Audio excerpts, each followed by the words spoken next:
80s-ലെയും 90s-ലെയും വസന്തങ്ങളെയും അമ്മാവന്മാരും എന്ന് പറയുന്നത് ഞങ്ങളുടെ കാരണന്മാര് വഴക്ക് പറഞ്ഞിരുന്നത് ഇതേ ഡയലോഗ് വെച്ചിട്ട് തന്നെയാണ്.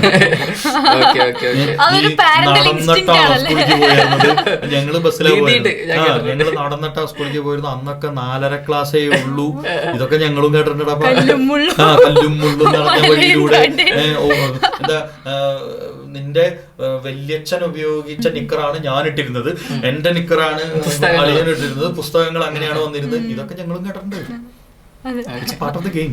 It's part of the game. പക്ഷേ കുറച്ചും കൂടെ ഒക്കെ നിങ്ങൾക്ക് ഇത് എഴുതുമ്പോ ഈ അമ്മാവെന്നൊക്കെ പറയുമ്പോ എവിടെയൊക്കെ പോകുന്നുണ്ട്. കാരണം എന്താണെന്ന് വെച്ചാല് പ്രായമാവാൻ നമ്മൾ ആരും സമ്മതിക്കില്ലല്ലോ.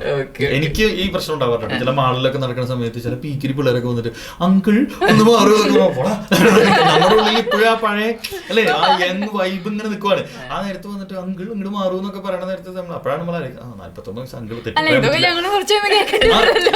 നിങ്ങൾക്കും കേൾക്കാം. ഇത് കുറച്ച് കഴിഞ്ഞ് നോക്കി അതിനിപ്പോ കല്യാണം കഴിക്കേണ്ട കുട്ടികളും ഉണ്ടാവേണ്ട ഒന്നാവണ്ട. നിങ്ങൾക്ക് പ്രായമാവുമല്ലോ.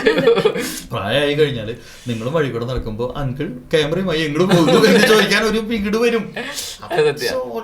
Like A game. പിന്നെ ഒരു പണിയില്ലാണ്ടിരിക്കുമ്പോൾ ഇൻസ്റ്റാഗ്രാമിൽ എന്തെങ്കിലുമൊക്കെ ഒരു ബഹളം വെക്കണ്ടേ, അതിന് വേണ്ടിയിട്ട് എഴുതുന്നതായിരിക്കും ലെറ്റ്സ് എൻജോയ് അല്ലേ. അത് കാണാം. പക്ഷെ കുറച്ചും കൂടെ ഒക്കെ ഒരു പാരന്റ്സുമായിട്ടുള്ള റിലേഷൻ കൂട്ടാമെന്ന് തോന്നുന്നു.